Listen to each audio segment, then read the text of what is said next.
The Great Hall of the Galactic Council was the largest room ever built by any species. Its walls were made of living crystal that glowed with soft blue light.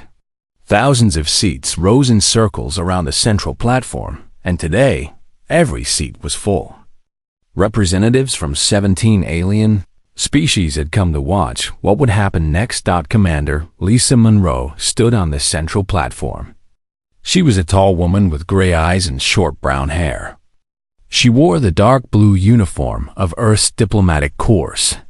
Beside her stood Ambassador Kevin Hart, a man in his 50s with a kind face and tired eyes. Behind them, 12 other human diplomats waited in silence.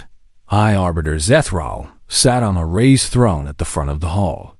He was a Korath, a species that looked like tall gray beings with 4 arms and no hair. His black eyes showed no emotion as he raised one hand for silence. The hall became quiet. Even the sound of breathing seemed to stop. "The Council has made its decision," Zethral said. His voice was deep and cold. "Humanity is banished from all galactic space. You have 30 days to leave. You must withdraw from all shared territories, all trading posts, and all cooperative projects." Lisa felt Kevin tense beside her. She kept her own face calm. In the seats to their left, the Vonoxy delegation could not hide their joy. Minister Krathos, their leader, was a large creature covered in green scales. His wide mouth curved into a smile full of sharp teeth. He had worked for years to make this moment happen. The humans had always bothered the elder races. They were too curious. They asked too many questions. They changed things too quickly. Worst of all, they helped weaker species without asking for payment. This made the powerful races uncomfortable. It upset the natural order of things. Lisa stepped forward. Her boots made a soft sound on the crystal floor. "May we know the specific charges against us?" she asked. Her voice was steady and polite. Ambassador Yenis of the Dreth Confederacy stood up from his seat. The Dreth were tall and thin, with skin the color of dried blood. "You know what you have done," he hissed. "You interfered in the Outer Rim territories. You made contact with species that had not yet developed space travel. You refuse to accept that some species are meant to rule and others are meant to serve. We provided medicine to the Kalori during their plague," Kevin said quietly. "We helped the Fenari rebuild their cities after their sun burned their world. We asked for nothing in return." "That is exactly the problem," Zethral replied. "You disrupted the natural order. When weak species receive help they did not earn, they begin to think they deserve a place at the table with their betters. This cannot be allowed." Lisa looked around the Great Hall. She saw fear in some faces, satisfaction in others. The younger species, the ones humanity had helped, looked down at the floor. They were too afraid to speak. She understood. The Galactic Council was not a democracy. The elder races had ruled for 100,000 years. They would not allow their power to be questioned. Lisa looked at Kevin. Something passed between them without words.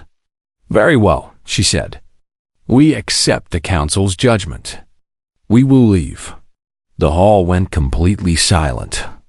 Then whispers began to spread like fire through dry grass. Minister Krathos leaned forward in his seat.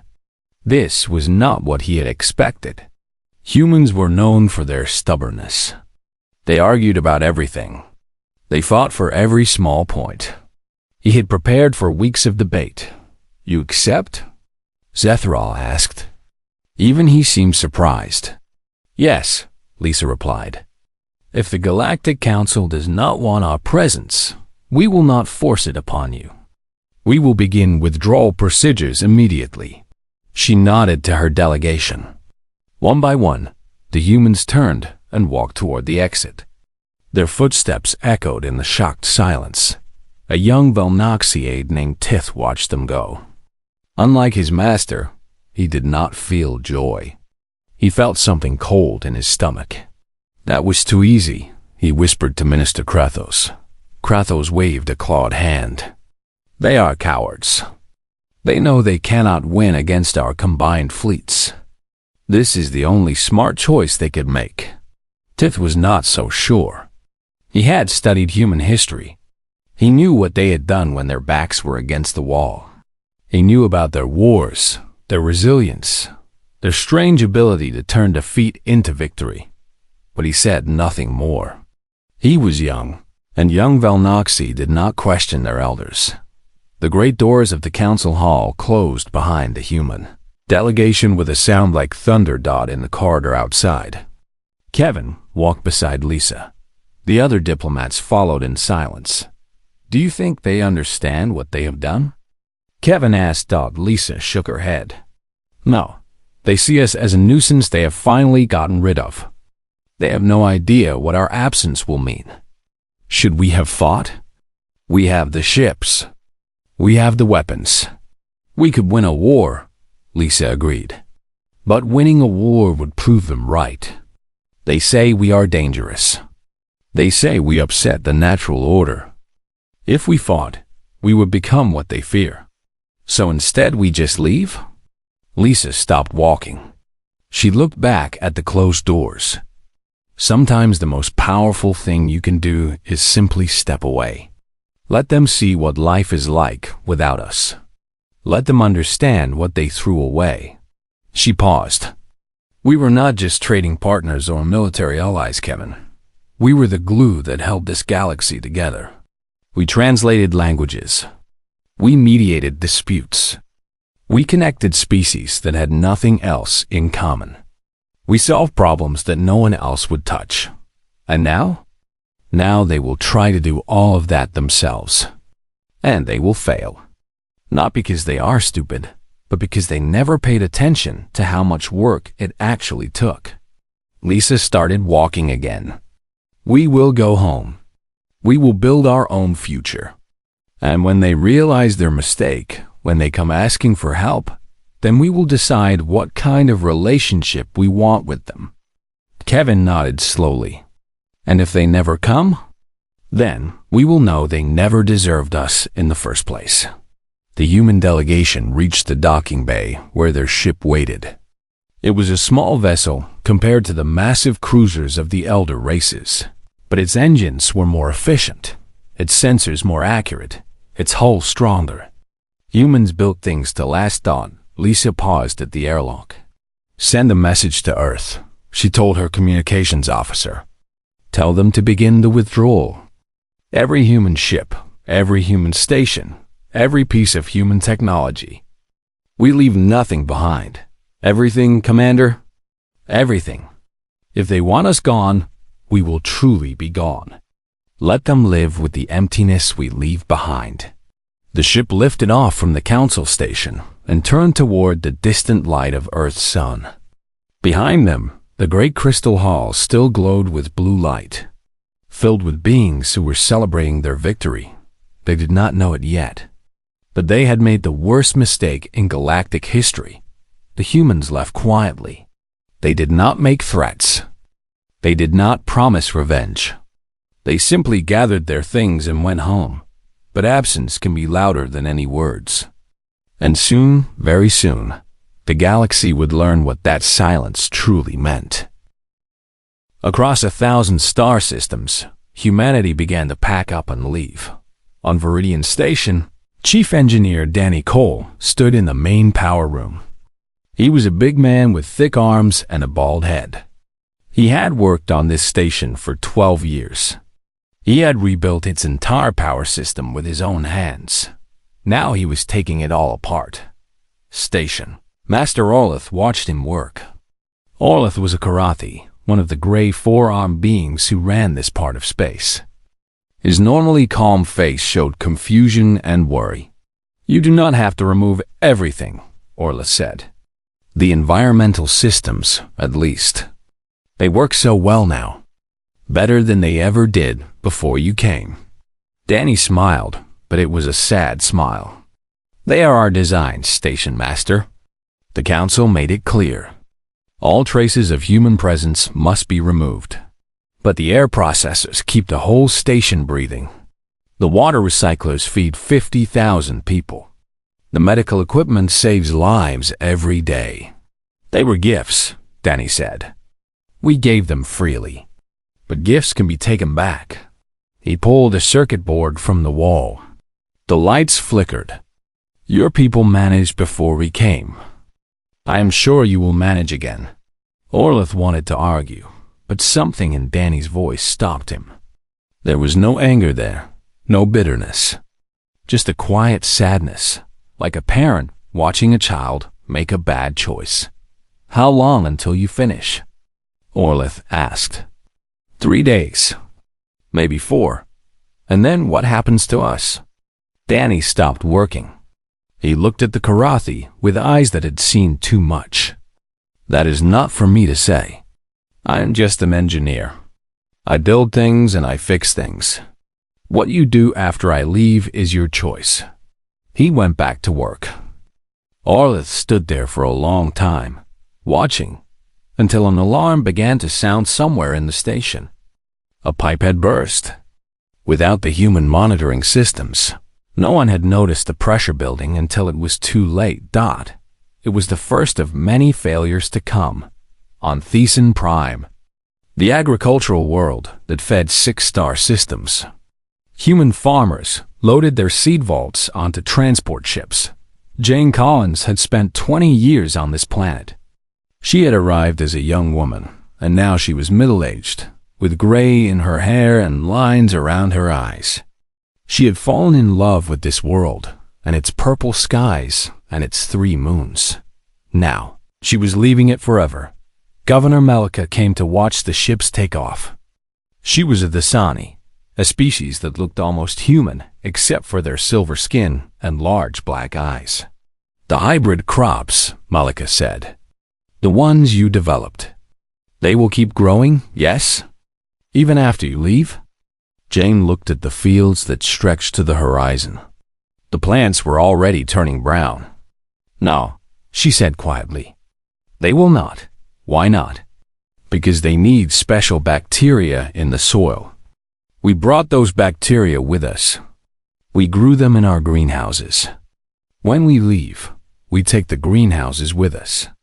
Malika's silver face went pale. But the crops feed billions of people. I know. Jane climbed into her shuttle. I am sorry, Governor. I truly am. We tried to teach your scientists how to cultivate the bacteria themselves. But your government said it was not a priority. They said there would always be humans here to maintain the system. The shuttle doors began to close. Wait, Malika called out. Is there nothing you can do? Nothing at all? Jane looked at her through the narrowing gap. There was plenty we could do. We tried. You did not listen. Now it is too late. The doors sealed shut. The shuttle rose into the purple sky and disappeared. Within a week, the first famines began. On a small moon in the outer rim, the Fenari were building radiation shelters. Their sun had flared 2 years ago, burning away most of their atmosphere. Without protection, their entire species would be dead within a decade. Human engineers had come to help. They had brought plans and materials and hope. They had taught the Fenari how to build shields that would protect their cities from the deadly light. Now the humans were leaving, and the shelters were only half finished. Elder Tenna stood in one of the incomplete structures. She was old even by Fenari standards. Her blue fur turned white with age. She had seen her world change from a paradise to a dying place. She had watched her children and grandchildren grow up in fear. Please, she said to the human engineer in charge. Just a few more weeks. That is all we need. Roger Adams shook his head. His eyes were red from crying, but his voice was steady. I cannot.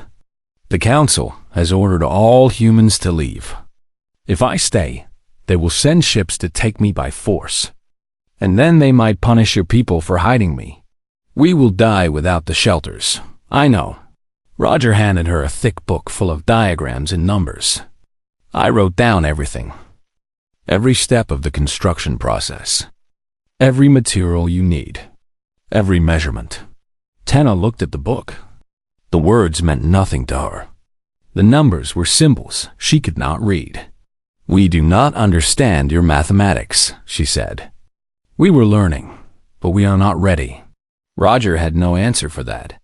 He hugged the old Fenari woman, then walked to his ship without looking back. Tana stood in the half-built shelter as the human vessel flew away. Toxic sunlight was already beginning to creep through the gaps in the unfinished walls. "They tried to teach us," she whispered to herself. "But we never thought they would actually leave." In medical stations scattered across the galaxy, human doctors and nurses packed their equipment into shipping containers. Amy Brooks was 28 years old. She had become a nurse because she wanted to help people. When she heard about the plague killing the Kilori, she had volunteered immediately. She had spent 3 years on Keller. She had watched thousands die before the human medical team figured out a cure. She had held the hands of the dying.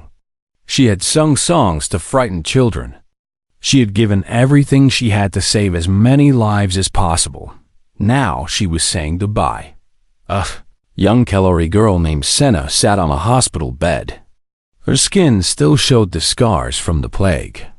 Without human medicine, she would have died like so many others. "Will you come back?" Senna asked. Amy tried to smile. "Maybe someday. When things are different. When you are older. Promise?" Amy looked at the little girl with her big eyes and her hopeful face. She thought about making a promise she knew she could not keep. "I will try," she said finally. "That is all I can say. I will try." She kissed the girl on the forehead. Then she picked up her medical bag and walked to the door. "Amy?" Senna called out. Amy stopped but did not turn around. "Thank you. For everything. We will never forget." Amy nodded once. Then she left in the shuttle, surrounded by other nurses and doctors who were all crying. Amy looked out the window at the Kellori homeworld. They had saved millions of lives there. They had turned certain death into something survivable, but the plague was still on the planet. Without human medicine, it would return. And this time, there would be no one to stop it. Captain Matthew Perry stood on the bridge of the warship Endurance. For 15 years, his ship had patrolled the border between the Dreth Confederacy and the Volnoxi Empire. These two species hated each other. They had fought wars that killed billions. Only the presence of human peacekeepers had stopped them from destroying each other completely. Now the Endurance was going home. Lieutenant Nicole Santos watched the sensor screens. "Dreth warships are gathering on the eastern side," she reported. "The Volnoxi fleet is moving to meet them." Matthew said nothing. "Captain, if we leave now, they will start shooting. Millions of people could die." "They wanted us gone," Matthew said quietly. "They called us meddlers. They said we had no right to interfere in their affairs." He turned away from the screen. "Now they get what they asked for, but the innocent people are not our responsibility anymore." Matthew's voice cracked. "Do you think I want this? I have spent my entire career keeping the peace. I have given everything to this mission. But they looked at everything we did, everything we sacrificed, and they decided it meant nothing. They threw us away like garbage." Nicole was silent. "Set course for Earth," Matthew ordered. "Maximum speed." The Endurance jumped to faster than light travel and vanished from the border. 1 week later, the Dreth-Volnoxi War began. It would kill 2 billion people before it finally ended, but by then, the humans were already gone. 6 months had passed since the humans left. The galaxy was falling apart. High Arbiter Zethral sat alone in his private chambers.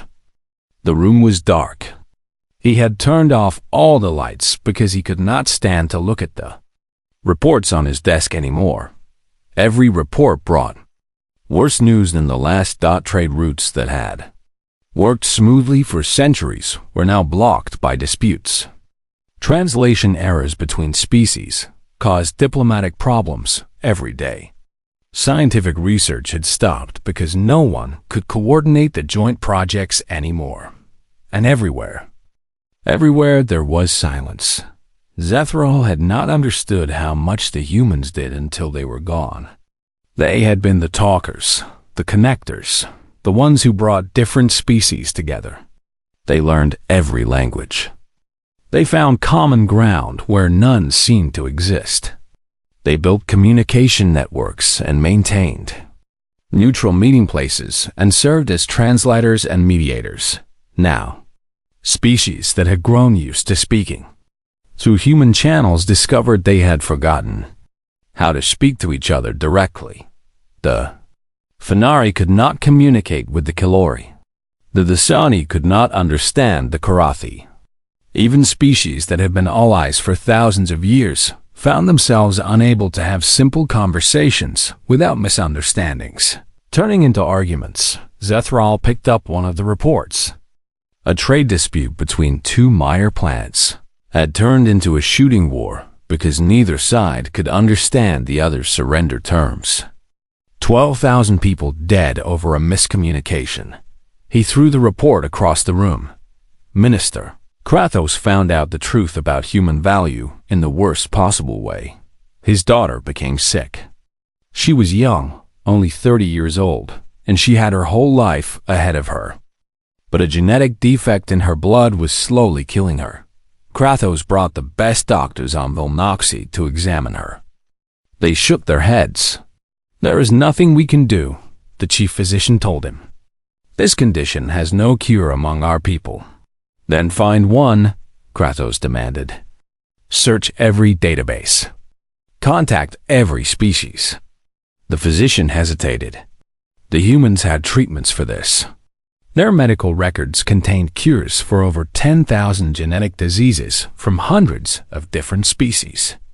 They shared this information freely with anyone who asked. Then use it.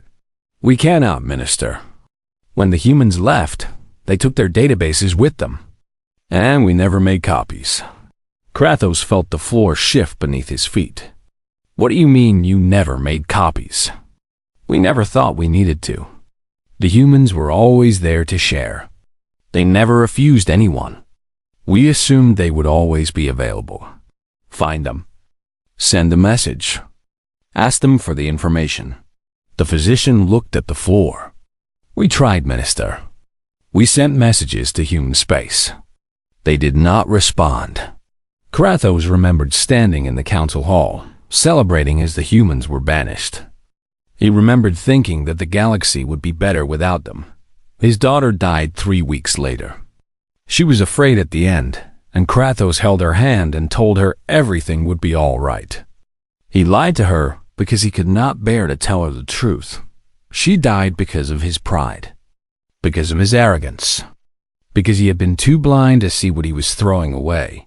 Kratos did not attend the next council meeting. He never attended another one. The Kalari arrived at the council hall without warning. Ambassador Senis walked into the chamber with 6 of her people behind her. They were thin and weak, their gray skin showing the marks of sickness. The plague had returned, just as the human doctors had feared. Senis walked straight to the center of the floor. She did not wait to be recognized. She did not follow protocol. You killed us, she said. Her voice echoed in the great hall. You murdered my people. Zethral raised a hand. Ambassador, this is not the proper way to address the council. I do not care about your proper ways. Senis was shaking with anger and grief. The plague has returned. Without human medicine, we cannot fight it. 40% of our population is already infected. By the end of the year, we may be extinct. Murmurs spread through the hall. The other species looked at each other with growing unease. Surely there are other sources of medical help, Zethral said. Other species with advanced medicine. Senis laughed. It was not a happy sound. There are no others. Do you know how many species offered to help us when the plague first came? None. Not one. Only the humans came. Only the humans cared. She looked around the hall at all the faces watching her. We begged for help. We sent messages to every species in the council. We promised trade agreements, political favors, anything they wanted. And they all said no. They said our problems were our own. They said the strong survive and the weak perish. Her voice dropped to a whisper that somehow filled the entire chamber. Then the humans came. They asked for nothing. They expected nothing. They just wanted to help because help was needed. They saved us. And you drove them away. She turned and walked toward the exit. Her people followed her. Ambassador, Zethral called out. Where are you going? Senis did not stop. We are going to die, Arbiter. Quietly, without bothering you. Enjoy your pure galaxy without humans. Enjoy your natural order. Remember us when you are counting your dead. The doors closed behind her. The council sat in silence. No one knew what to say. On the Dreth-Velnoxy border, the war grew worse every day. Captain Perry had been right. Without human peacekeepers, the two species had immediately started fighting. But the war was nothing like the old wars.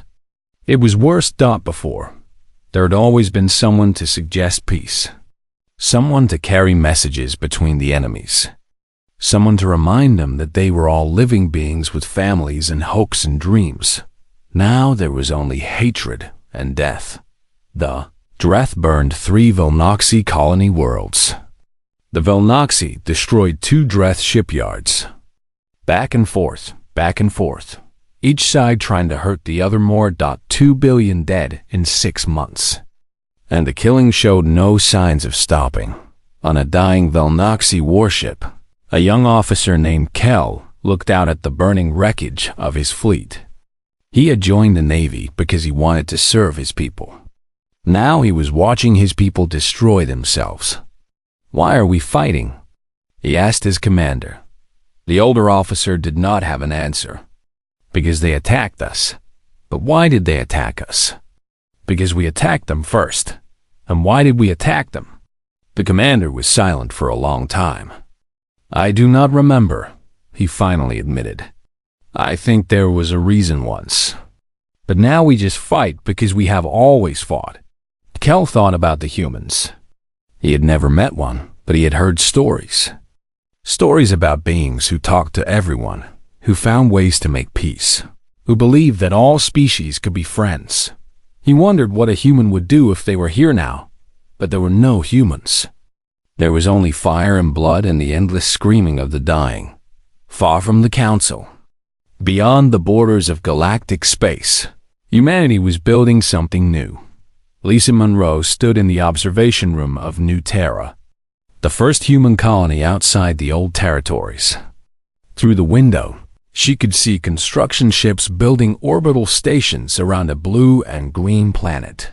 17 colony worlds now. 300 space stations. A fleet larger and more advanced than anything humanity had possessed before. Kevin Hart walked in and stood beside her. His hair had turned gray in the 6 months since they left, but his eyes were bright. They are starting to reach out, he said. We received messages from the Finari begging for help. The Kalori sent a delegation to our border. Even some of the younger Velnoxy are asking if we will talk to them. And the council? Silent.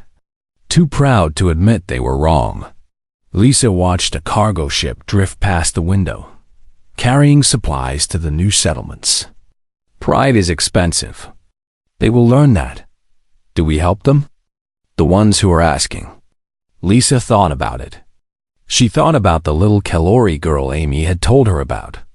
She thought about the Finari dying under their poisoned sun. She thought about all the innocent people suffering because of choices they did not make. Not yet, she said finally. They need to feel what our absence means. They need to understand what they threw away. If we help too quickly, they will learn nothing. And if they die while we wait? Some will. That is the price of the lesson. But if we go back too soon, they will make the same mistake again in 100 years. They need to truly understand. Kevin nodded slowly. It feels cruel. It is. But kindness means nothing if it teaches nothing. Lisa turned away from the window. We will wait. We will watch. And when they are ready, truly ready, we will show them what kind of people we really are. Behind them, the colony ships continued their work, building a new future among unfamiliar stars. 3 years had passed since humanity left the Galactic Council. The Council itself barely existed anymore. Half of its member species had withdrawn. Some were consumed by internal wars. Others simply could not maintain the technology needed to travel between stars. The great crystalline hall that had once held thousands of representatives now sat mostly empty. The elder races had ruled the galaxy for 100,000 years. It had taken only 3 years to destroy everything they built, and while the old order crumbled, humanity thrived in exile. Zethral was no longer High Arbiter. The title no longer existed. The council had dissolved itself after the 5th assassination attempt against its leaders. He was just a private citizen now, an old man trying to find his way to the human border. He had sold everything he owned to buy passage on a trading ship. He had traveled for months through lawless space where pirates and warlords fought over the ruins of civilization. He had nearly died twice. Now he stood on a failing station in the outer territories, staring through a dirty window at the stars. His robes were torn. His body was thin from hunger. His eyes held the hollow look of someone who had seen too much. A young human woman found him there. She was short, with dark hair and bright eyes. She wore a simple gray uniform with a red cross on the shoulder. A medical officer. "You are Zethral," she said. It was not a question. "I am." He did not have the energy to deny it. "I was the one who banished your people." The woman nodded. "My name is Sarah. I am part of a humanitarian mission. We have been quietly helping some of the species in the outer zones." Zethral turned to look at her. His forearms hung limp at his sides. "Why? After everything we did to you, why would you help anyone?" Sarah thought about the question. "Because that is who we are. We did not help before because we wanted payment. We helped because help was needed." She paused. "That has not changed. Only the situation has changed. Will you help us? The Volnoxi, the Drath, the Council species? Eventually, when you are ready to accept help the right way. When you have learned that cooperation is not weakness. When you understand that compassion is not foolishness." Zethral felt something strange in his chest. It took him a moment to recognize it as hope. He had not felt hope in a very long time. "How do we prove we have learned?" Sarah smiled. It was a small smile, but it was real. "Start by asking. Really asking. Not demanding. Not trying to trade. Just asking for help because you need it. I am asking now. I know. That is why I came to talk to you." She led him to a small ship docked at the station. Inside, human doctors and nurses were treating aliens from a dozen different species.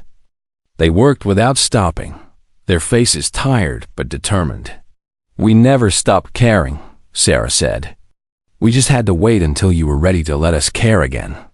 The first official contact came 6 months later. A small fleet of ships arrived at the edge of human space. They were damaged and running low on power. Their crews were hungry and sick. They carried no weapons stock. The ships came from many different species. Fenari and Kellari and the Sani, and even some young Valnoxi who had rejected the old ways. They had traveled for weeks through dangerous space to reach this place. They came with one simple request: permission to talk. Lisa Monroe received them on New Terra. She was older now, with more gray in her hair and more lines on her face.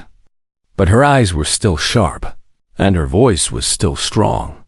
The leader of the delegation was a young Fenari female named Kes. She was barely an adult by her species standards, but she spoke for millions of survivors. "We are sorry," Kes said. Her voice trembled, but she did not look away. "We should have spoken up when the vote was cast. We should have defended you. We were afraid, and our fear made us silent." "Fear is understandable," Lisa replied. "Silence in the face of wrong is not. But you are here now. That matters. Will you help us? Our people are dying. The radiation shelters were never completed. Each year, more of our world becomes poisonous. We have maybe 5 years before our species goes extinct." Lisa looked at the assembled delegates. Beings from a dozen species, all wearing the same expression of desperate hope. They had lost everything. Their pride, their power, their certainty. Now they had only the hope that humanity would be better than they had been. "We will help the Fenari," Lisa said finally, "and the Kelori and anyone else who asks with a genuine heart. But we will not return to the Council. Those days are finished. Then what will happen to us? To the galaxy? That depends on you." Lisa leaned forward. "We are building something new out here. A community based on respect, on cooperation, on helping each other because help is the right thing to do.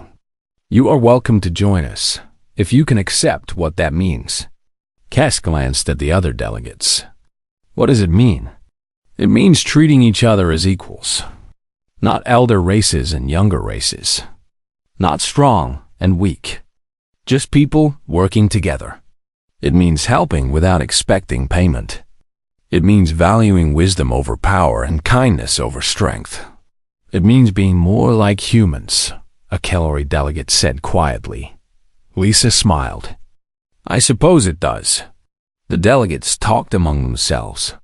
For the elder races, this would be an impossible demand. Their entire culture was built on hierarchy and domination. They would never accept equality with species they had always considered inferior. But for the younger ones, the survivors who had lost everything, it was simply a new way of thinking. A better way. Cass stepped forward. "The Fenari accept. We want to be part of what you are building." One by one, the other delegates voiced their agreement.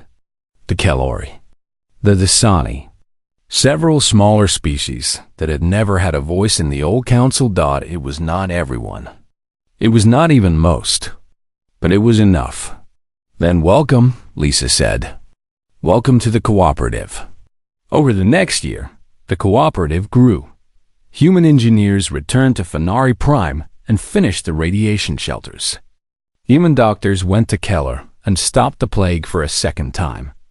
Human teachers traveled to dozens of worlds, sharing knowledge and asking only that it be passed on to others. But this time, things were different.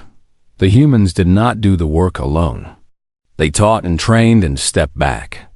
They made sure that every species learned to help itself and help others. They built networks of cooperation that did not depend on any single species. Not even humanity. Kevin Hart stood on a platform, overlooking a mixed crew of humans and aliens working together to build a hospital on a world that had never had modern medicine. The workers laughed and argued and shared meals. They were not employer and employee, not master and servant. They were partners.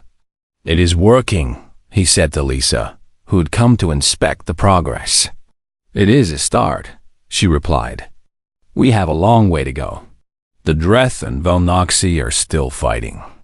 "I know, but even they are getting tired. The young ones on both sides are starting to question why they are dying for a war no one can remember starting." Lisa watched a human teach a Kelleri child how to read a medical scanner. "Give it time. The old hatred will burn itself out eventually. And when it does, we will be here." "What about the ones who will never change? The ones who still believe in the old ways? Some will never learn. That is sad, but it is true. We cannot save everyone. Lisa turned away from the window. But we can save enough. We can build something good enough that even the stubborn ones will eventually see the value in it. Maybe not in our lifetime. Maybe not for generations. But eventually. Kevin nodded. He had been skeptical at first. He had wanted to punish the council for what they did. He had wanted revenge. But Lisa had been right. Revenge would have made them no better than the ones who banished them. Building something better. Something that proved the old ways wrong. That was the true victory. In the ruins of the Galactic Council chamber. Zethral walked among the empty seats. The crystal walls still glowed with blue light, but no one sat in the Great Hall anymore. The elder races had retreated to their own territories, licking their wounds and refusing to admit their mistakes. Zethral had come back to say goodbye. "I helped destroy this," he said to the empty room. "I thought I was protecting the natural order. I thought I was keeping the galaxy safe from chaos." He laughed bitterly. "I created more chaos than the humans ever could have." He walked to the central platform where Lisa Monroe had stood 3 years ago. He remembered her face, calm and sad and knowing. She had understood what would happen. She had tried to warn them in her own way, just by accepting the verdict so quietly. "We were fools," Zethral said. "Proud, stupid fools." He turned and walked out of the chamber for the last time. Outside, a small shuttle waited to take him to human space. He had asked to join the cooperative, and they had said, yes, not as a leader, not as someone important, just as another person who wanted to help build something good. It was more than he deserved. But the humans had offered it anyway. That Zethral was beginning to understand was what made them special. Not their technology or their ships or their weapons. Their willingness to forgive. Their belief that people could change. Their stubborn hope that the galaxy could be better than it was. The shuttle lifted off and turned toward human space. Behind him. The great council hall sat empty, a monument to pride and its price. Ahead, somewhere among unfamiliar stars, a new future was being born.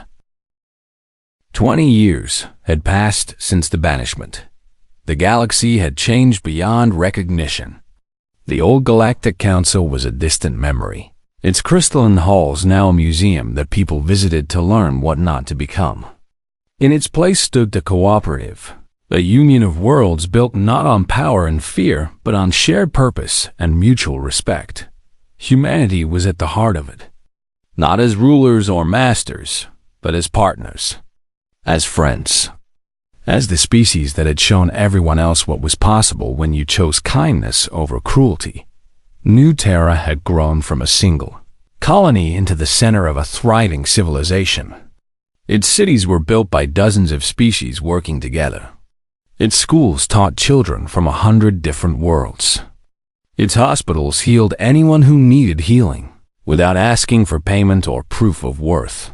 Lisa Monroe stood on the steps of the memorial, a great stone structure built to remember the dark years. She was old now, her hair completely white, her face lined with age. But her voice was still strong, and her eyes were still bright with purpose. Thousands of beings had gathered to hear her speak. Humans stood beside Fenari. Kellery sat next to Lasani. Even some Velnoxian Dreth were there, members of the younger generations who had rejected the hatreds of their parents. 20 years ago, Lisa began, we were thrown out. The Galactic Council decided we were dangerous, that our compassion was a threat to their power. They thought they were punishing us. They did not understand that they were punishing themselves. She paused, looking out at the faces watching her. We left quietly. We did not scream or fight or make threats. We simply gathered our things and went home. Some people thought we were weak. Some thought we were afraid. But we knew something they did not. We knew that the loudest lesson is often silence. We knew that those who refused to see the value of what we offered would only understand when it was gone. A soft wind moved through the crowd. Somewhere, a child laughed. Were we angry? Yes. Were we hurt? Of course. But we also knew that hatred is poison. If we had let our anger control us, we would have become exactly what they accused us of being. So we let go. We built something new. And when they were ready to learn, we taught them. Lisa gestured at the crowd, at the mixed species standing together in peace. The old powers are gone now. The Dreth and Velnoxi destroyed each other in a war that nobody won. What remains of their people has joined us, humbled and wiser. The elder races who ruled with iron hands have faded into history. What remains? This, a galaxy learning slowly how to be better. Not because we forced them, but because we showed them what was possible. We showed them that strength without kindness is just brutality.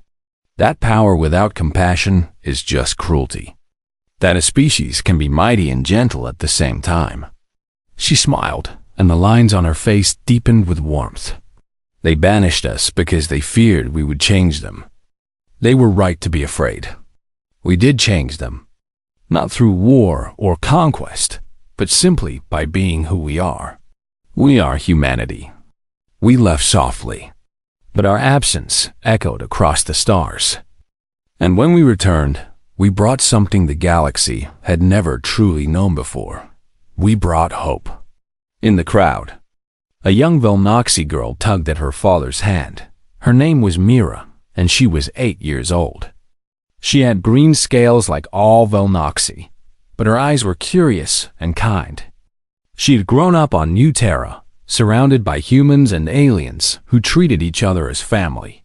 "Father," she said, "why did the old ones hate the humans?" Her father's name was Kel. He was the same young officer who had watched his fleet burn in the Dreth-Velnoxi War all those years ago.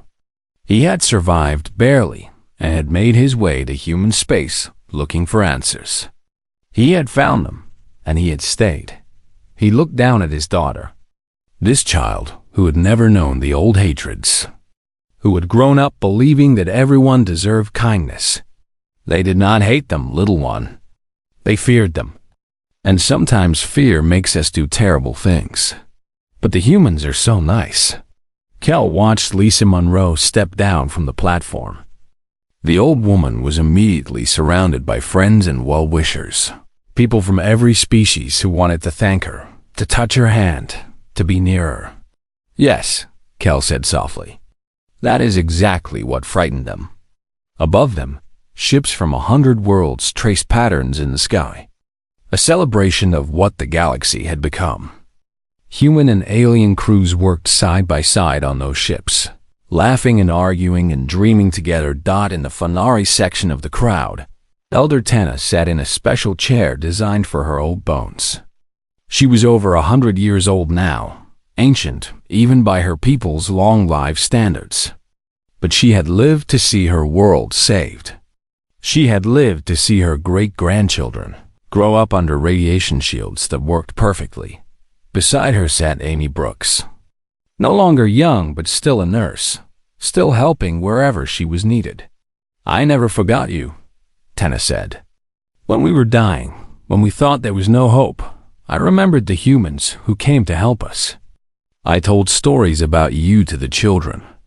I made them promise to be grateful." Amy took the old Fanari's blue-furred hand. "You survived. That is all the thanks we need. Will you tell me honestly?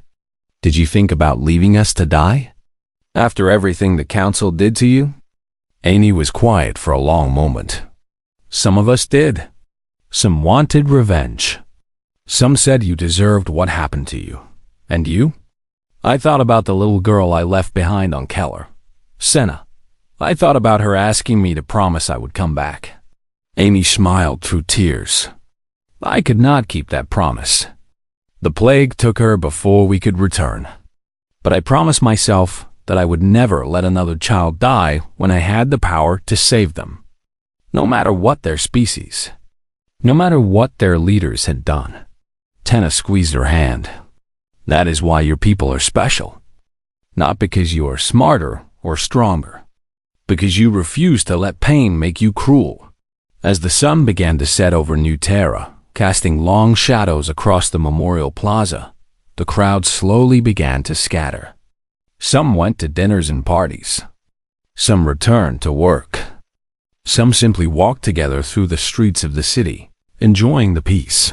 Kevin Hart found Lisa Monroe sitting alone on a bench near the memorial. He sat down beside her without speaking. They had known each other for over 40 years now. They had been through banishment and exile and the slow work of building a new civilization. They had buried friends and celebrated victories and wondered, sometimes, if they were doing the right thing. "Do you think they understand?" Kevin asked finally. "The young ones who grew up after the bad times. Do they know what it cost?" Lisa watched a group of children playing on the grass. Human children and alien children, chasing each other and laughing, completely unaware of the history that had brought them together. "They know the stories," she said. "But no, they do not truly understand. And that is good. Good? If they truly understood, if they felt the pain we felt, they would carry that pain forward. They would be shaped by it, limited by it. Instead, they are free. They can build without being haunted by the past." Kevin considered this. "So we suffered so they could be happy. We suffered so they could be innocent."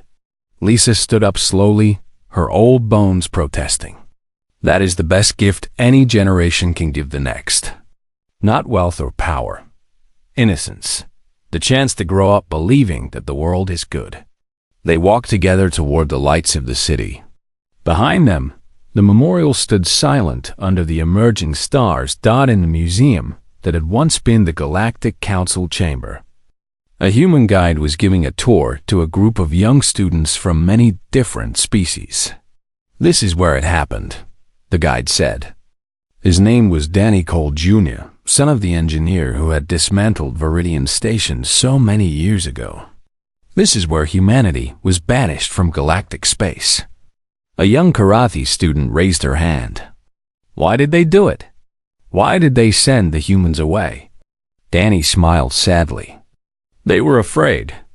The humans did things that the elder races did not understand. They helped without expecting reward. They treated everyone as equals. They believed that the galaxy could be better than it was."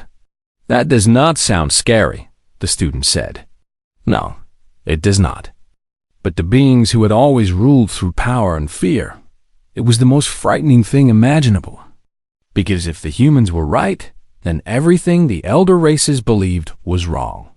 He led the students to the central platform. The humans could have fought. They had powerful ships and advanced weapons. But they chose to leave peacefully. They knew that violence would only prove the council right. So they walked away and let the galaxy learn, the hard way, what their absence meant. Did the galaxy learn? Another student asked. Danny gestured at the group around him. Karathi and Fanari and Human and Velnoxy, all learning together, all friends. What do you think? The stars turned overhead as the galaxy slept. In a million homes on 1,000 worlds. Beings of every shape and color dreamed of tomorrow. Some dreamed of adventure. Some dreamed of love. Some dreamed of building things that would last for generations. None of them dreamed of war. None of them dreamed of conquest or domination. Those dreams had died with the old order, buried under the weight of their own failures. On the edge of known space, a human exploration ship discovered a new species. Beings of living crystal who had never seen the stars. The captain, a young woman named Kim Santos, daughter of Nicole Santos, who had served on the Endurance, made first contact according to the Proets.